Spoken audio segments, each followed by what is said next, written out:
बाटुलदा की हमेशा कोशिश होती थी कि किसी सवाल के थ्रू बच्चे को बदला जाए, ना कि सवाल की बहुत सारी सवाल को प्रैक्टिस करा के उनको स्पून फीडिंग किया जाए। तो जब पेपर लीक होता है तो एक टीचर के मन में क्या-क्या चीज़ें आती हैं? बट उनके दुख को देख के हमें भी दुख होता है, पर हमारे दुख होने से कुछ फर्क नहीं पड़ रहा है जब तक परीक्षा को कंप्लीटली ऑनलाइन नहीं किया जाएगा। यहाँ के स्टूडेंट का जलवा सुनते हैं कि बहुत ज़बरदस्त आप लोग का रिजल्ट रहता है, बच्चे सफलता बड़ी हासिल करते हैं। बट उस तरह के बच्चे उन संस्थानों में जा रहे हैं इसलिए रैंक 1 वहीं से आ रहा है। अगर उस तरह के बच्चे यहाँ रुकें और भरोसा दिखाएं तो हम लोगों ने भी रैंक 1 तो नहीं दिया है बट उसके आसपास के रैंक जरूर दिए हैं। बाटुलदा में खासियत क्या है कि मतलब इतना नाम है उनका इस शहर में? इंजीनियर कहलाना बहुत बड़ी बात होती थी उस टाइम में। उस समय वो आईआईटी के लिए लोगों को प्रेरित किए। बहुत सारे बच्चे कोटा चले जाते हैं, किसी अन्य शहर में चले जाते हैं, पटना चले जाते हैं। जहाँ भी कहीं भी रिजल्ट आ रहा है तो कहीं ना कहीं टीचर्स उन बच्चों का ख्याल रखते हैं, उनकी कमजोरियों को समझते हैं, उनके लिए जो उचित होता है वो कदम उठाते हैं। वही हम लोग कर रहे हैं, कुछ अलग नहीं कर रहे हैं। पनोरमा ग्रुप, जो सोचता है वो करता है।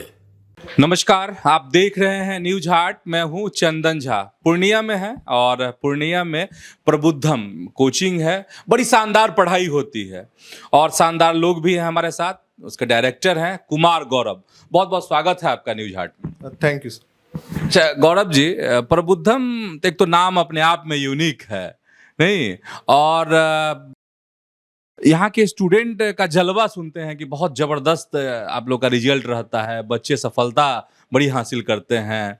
तो कैसे आप बच्चों को क्या पढ़ाते हैं जो कि सफलता मिलती है? क्या तरीका है पढ़ाने का आपका?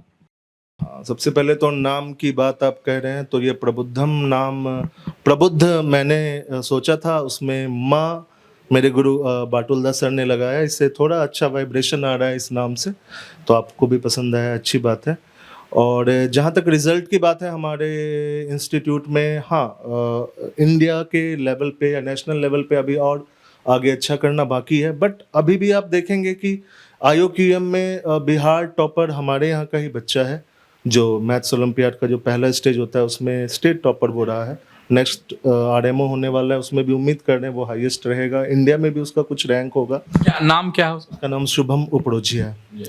तो रिजल्ट हम लोग दे रहे हैं। IIT में तो बहुत सालों से देते आ रहे थे। पिछले कुछ सालों में हम लोगों ने नीट में भी बहुत अच्छा रिजल्ट दिया। एक बच्चे ने 695 मार्क्स भी, हाल ही के 2 साल पहले वो 695 मार्क्स लाया था। काफ़ी अच्छा रैंक था उसका और एम्स में पढ़ रहा है। तो ऐसा कुछ नहीं है कि हम लोग कुछ विशेष कराते हैं। जो एक टीचर को कराना चाहिए वो हम कराते हैं। जिस तरह एक टीचर को अपने बच्चों का ख्याल रखना चाहिए हम वैसे रख रहे हैं। ऐसा कुछ भी नहीं है। जहाँ भी कहीं भी रिजल्ट आ रहा है तो कहीं ना कहीं टीचर्स उन बच्चों का ख्याल रखते हैं, उनकी कमजोरियों को समझते हैं, उनके लिए जो उचित होता है वो कदम उठाते हैं। वही हम लोग कर रहे हैं, कुछ अलग नहीं कर रहे हैं। जो हमें करना चाहिए वो हम लोग कर रहे हैं। अच्छा, कोसी जो सीमांचल का अपना इलाका है, वहाँ के बच्चे, पलायन तो बहुत ज़बरदस्त तरीके से है इधर रोजगार को लेके, लेकिन पढ़ाई वाला भी पलायन है।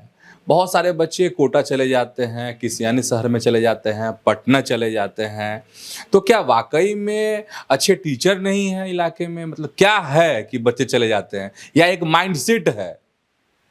देखिए, इसका सीधा सा कारण ये है कि रैंक 1 अभी भी बाहर के संस्थानों से आ रहा है। बट उस तरह के बच्चे उन संस्थानों में जा रहे हैं इसलिए रैंक 1 वहीं से आ रहा है। अगर उस तरह के बच्चे यहाँ रुकें और भरोसा दिखाएं तो हम लोगों ने भी रैंक 1 तो नहीं दिया है बट उसके आसपास के रैंक जरूर दिए हैं। एक बार हमारा एक बच्चा ऑल इंडिया रैंक 1 लाया था फिजिक्स JEE मेन में। बट जो गार्जियन समृद्ध होते हैं उन्हें लगता है कि चलो बेस्ट देना है तो शायद हम अगर कोटा भेज देंगे बच्चों को तो मेरा बच्चा भी शायद रैंक 1 ला सकता है। वहाँ जाने के बाद उनका ख्याल उस तरह से रखा नहीं जाता है। ये वो बाद में रियलाइज़ करते हैं। वहाँ उन्हीं बच्चों का ख्याल रखा जाता है जो रैंकर्स होने वाले हैं। बाकी बच्चे अगर अच्छा करते हैं तो भी ठीक है, नहीं अच्छा करते हैं तो उन्हें इससे फ़र्क नहीं पड़ता, क्योंकि देश के टॉप बच्चे उनके पास हैं। अगर वह बच्चे यहाँ रुकेंगे तो छोटे संस्थान हर तरह के बच्चों का ध्यान रखता है, क्योंकि उनके पास वही उनके धरोहर होते हैं। उन्हीं के लिए उनको उन छोटे संस्थान को कुछ करना है। तो अगर कोई बच्चा छोटे संस्थान में रुकेगा, ये तो ज़रूर है कि उसका ध्यान बेहतर तरीके से रखा जाएगा। हाँ, कोटा जाने पे अगर आपका बच्चा एक्स्ट्राऑर्डिनरली ब्रिलियंट है, किसी भी चीज़ में थोड़ा हिंट दो और वो आगे कर ले, तो उस तरह के बच्चे जो एक्स्ट्राऑर्डिनरली ब्रिलियंट है, जो आईआईटी से भी ऊपर हैं, नेशनल ओलंपियाड, इंटरनेशनल ओलंपियाड की तैयारी करते हैं, उनके लिए मैं कहूँगा कि वो चले जाएं। बट जो सिंपल आईआईटी नीट की तैयारी करना चाहते हैं, वो यहाँ रह के भी अगर हम लोगों पे विश्वास दिखाएं, जो दिखाते हैं, बट और ज़्यादा विश्वास की ज़रूरत है ताकि हम लोग और बेहतर रिजल्ट दे पाएँ। जितना दिया है उतना काफ़ी नहीं है, और बेहतर रिजल्ट हम देना चाहते हैं। यहाँ आएंगे तो डेफिनेटली वो हमारे लिए एसेट होंगे, हम लोग उनका बेहतर ख्याल रखेंगे और रखते भी हैं। इसलिए जितने लोग आते हैं उनमें हमने अच्छा रिजल्ट दिया है, और रिजल्ट का परसेंटेज अभी भी छोटे शहरों में ही ज़्यादा है, बड़े शहरों में नहीं। परसेंटेज आप देखें, रेशियो देखें, कितने बच्चे वहाँ गए, कितनों का रिजल्ट हुआ, इस हिसाब से छोटे शहर या शहर की बात हम छोड़ दें, मेरे संस्थान में तो एटलीस्ट ऐसा है। जब 12 बच्चे भी पढ़ा, 12 बच्चों में भी 6 बच्चों का आईआईटी हमने निकलवाया है 2017 में। तो अगर बच्चे विश्वास हम लोग पे ज़्यादा दिखाएं तो उस रिजल्ट की संख्या प्रतिशत बहुत ज़्यादा बढ़ सकता है। अच्छा, ये बाटुलदा का आप अभी जिक्र कर रहे थे, तो बाटुलदा का एक अपना एक बड़ा आभा मंडल है इस शहर में, नहीं? कहा जाता है कि बाटुलदा ने आईआईटीएन भी तैयार किए, डॉक्टर भी तैयार किए, बाटुलदा ने कई आईएएस भी तैयार किए, और आप भी उनके शिष्य रहे हैं, नहीं? तो बाटुलदा में खासियत क्या है कि मतलब इतना नाम है उनका इस शहर में? कैसे पढ़ाते थे, क्या तरीका था उनका? आप स्टूडेंट भी रहे हैं उनके। बाटुलदा, जब मैं उनका स्टूडेंट था या मेरे सीनियर्स भी उनके स्टूडेंट रहे थे, सबसे पहली अचीवमेंट तो उनकी ये है कि जब लोग बीआईटी, जो बिहार इंस्टीट्यूट ऑफ टेक्नोलॉजी, उसके बारे में भी सोचने में डरते थे, इंजीनियर कहलाना बहुत बड़ी बात होती थी उस टाइम में, उस समय वो आईआईटी के लिए लोगों को प्रेरित किए, और उनके यहाँ से 1-2 स्टूडेंट का शुरुआत में आईआईटी हो गया, उससे बिहार भर में उनकी पहचान हुई।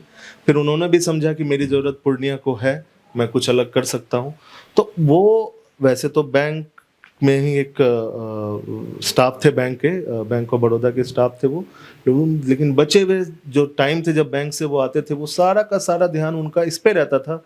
मुझे जैसे हम लोग या आजकल के संस्थान सिलेबस खत्म हो जाए टाइम पे, इस पे फोकस करते हैं, अच्छे से पढ़ाई हो जाए, बट वो फोकस करते थे कि अंदर से बच्चे में अगर बदलाव आ जाता है, बच्चे में अंदर एक आग जल गई, तो वो आगे सब कुछ अपने आप कर लेगा। तो वो उन तरह के पर्सनालिटीज से हम लोग को मिलाया करते थे जो अपने जीवन में बहुत कुछ किए हैं। हम लोग जिस एनवायरनमेंट, जिस परिवेश से आए थे, उस परिवेश में रहते हुए हम लोगों ने भी जो कुछ भी अचीव किया, ये सब बाटुलदा की देन है। क्योंकि बाटुलदा के यहाँ आके हमने देखा कि लोग तो यहाँ कई जगह पे पहुँचे हुए हैं, और जो भी हमारे सीनियर्स भैया बोलते थे हम लोग, उन भैया कोई बैंक ऑफ न्यूयॉर्क में है, कोई सिटी यूनिवर्सिटी लंदन में है, हमने उस तरह की पर्सनालिटीज़ देखी नहीं थी। जब उनसे मिलने की बारी आई, जब उससे मिलने का मौका मिला हम लोगों को, तो हम लोग के अंदर भी खुद ब खुद बदलाव होने लगा। और बाटुलदा की हमेशा कोशिश होती थी कि किसी सवाल के थ्रू बच्चे को बदला जाए, ना कि सवाल की बहुत सारी सवाल को प्रैक्टिस करा के उनको स्पून फीडिंग किया जाए। वो हमेशा सोचते थे कि इस सवाल को बता के हम उनके अंदर कैसे बदलाव ला सकते हैं। तो मेरे ख्याल से उनका पढ़ाने का तरीका बिल्कुल यूनिक रहा है, और आज भी पूरे इंडिया में उनके जैसा टीचर नहीं है। उनसे सफल टीचर हो सकता है, उनसे सब सुविधाओं में, संसाधनों में उनसे सफल हो सकता है, बट एज अ टीचर उनसे सफल कोई नहीं है। एक शिक्षक के रूप में उनसे सफल शिक्षक न कोटा में है, न दिल्ली में, न कहीं और है। वो एक शुद्ध शिक्षक हैं, और बच्चों में बदलाव लाने की उनमें जो क्षमता है वो किसी में नहीं है। किसी में नहीं। अच्छा, बच्चों की बात हो रही थी, गुरु की बात हो गई, नहीं? समाज जो है अभी हमको लगता है कि मंथन कर रहा है अंदर ही अंदर, पेपर लीक का मसला होता है, नहीं? मतलब बच्चे भी इस पर मंथन कर रहे हैं, टीचर भी मंथन कर रहे हैं, समाज भी बहुत गौर से देख रहा है। तो जब पेपर लीक होता है तो एक टीचर के मन में क्या क्या चीजें आती हैं? आप कैसे देखते हैं पेपर लीक को? हाँ, सबसे पहले तो मन में ये आता है कि जब पेपर लीक हो ही रहा है, तो बच्चे तो पेपर लीक होने के बावजूद भी एग्ज़ाम तो देंगे। अब कितना मार्क्स अब सफिशिएंट है, ये हमें समझ नहीं आता। कि जैसे कोई बच्चा है, वो नीट में मान लीजिए वो 600 मार्क्स लाने लायक है, तो हम लोग चाहेंगे कि 600 से वो 625 ले आए, ताकि उसका सीट सेफ हो जाए, वो सीट उसे कुछ ना कुछ मिल जाए। बट हमारे मन में भी दुविधा चलती रहती है, इस बार ऐसा तो नहीं होगा कि बहुत सारे बच्चे 700 मार्क्स ले आएंगे। ऐसा तो नहीं होगा। और इस दुविधा के कारण हम लोग सही स्ट्रेटजी भी नहीं ले पाते हैं। अगर एग्जाम पूरा फेयर हो तो हम जानेंगे कि ये बच्चा 550 मार्क्स ला सकता है तो इसको 600 तक किसी तरह ले जाना है, ये बच्चा 590 वाला है इसको 620 तक ले जाना है हमें मेहनत करके। बट जब इस तरह के एग्जाम होती है हमें ये नहीं समझ आता कि 620 इनफ है, 650 इनफ है, या ये बच्चा को बोल दें आप कि अब तुम तैयारी करना बंद करो, तुम्हारे लिए नहीं है, पेपर लीक हो रहा है और तुम लोग के लिए ये सही नहीं है। तो हम लोग टारगेट नहीं सेट कर पाते अलग अलग बच्चों के लिए कि कितना मार्क्स इनफ होगा इस साल, क्योंकि हर बच्चे 700 तो नहीं लाएंगे, हर बच्चे 650 नहीं लाएंगे, सबका अलग अलग लेवल है। तो अलग अलग बच्चों को देखते हुए उनके लिए अलग अलग तरह के टारगेट हम लोग सेट नहीं कर पा रहे हैं, ये दिक्कत हो रही है। इस बार भी मेरे बच्चे देंगे नीट, मुझे समझ नहीं आ रहा है कि जैसे मेरा कोई भी स्टूडेंट जो अच्छा है वो इस बार कितना और अच्छा उसको लाने की जरूरत है, पेपर लीक होने के बावजूद भी वो सफल हो पाए, इसकी स्ट्रेटजी अब हम लोग को लेनी पड़ेगी। दर्द तो होता होगा ना पेपर लीक जब सुनते होंगे तो? दर्द तो बहुत होता है बच्चों के लिए। बच्चों के बारे में सोचिए, उनको कितना दर्द होता होगा कि आप जिस मार्क्स को लाने के लिए आपने बहुत मेहनत किया, वो मार्क्स लाने के बावजूद भी आप देख रहे हैं आपको कुछ भी कोई भी MBBS की सीट नहीं मिल रही। तो उन लोगों का दर्द देखते हुए, मेहनत तो आखिरकार वही करते हैं, हम लोग उनका मार्गदर्शन करते हैं, बट उनके दुख को देख के हमें भी दुख होता है। पर हमारे दुख होने से कुछ फर्क नहीं पड़ रहा है, जब तक परीक्षा को कम्प्लीटली ऑनलाइन नहीं किया जाएगा ये कुछ न कुछ प्रॉब्लम्स आती रहेंगी। जी। अच्छा, ये चलिए पेपर लीक की बात हम लोग कर ली। आखिरी सवाल मेरा कि जो इस वीडियो को देखेंगे तो कुमार गौरव सर से वो चाहेंगे कि कुछ उनको ऐसा टिप्स मिले कि वो नीट की तैयारी बेहतर कर सकें, जेई की तैयारी बेहतर कर सकें, तो क्या बताएंगे आपके कैसे पढ़ाई करनी चाहिए, किनको इसके तरफ कदम बढ़ाना चाहिए नीट और जेई की तैयारी के तरफ? टिप्स की जहाँ तक बात है, टिप्स तो मुझे समझ कभी भी नहीं आया है कि मैं टिप्स की दूँ तो क्या दूँ।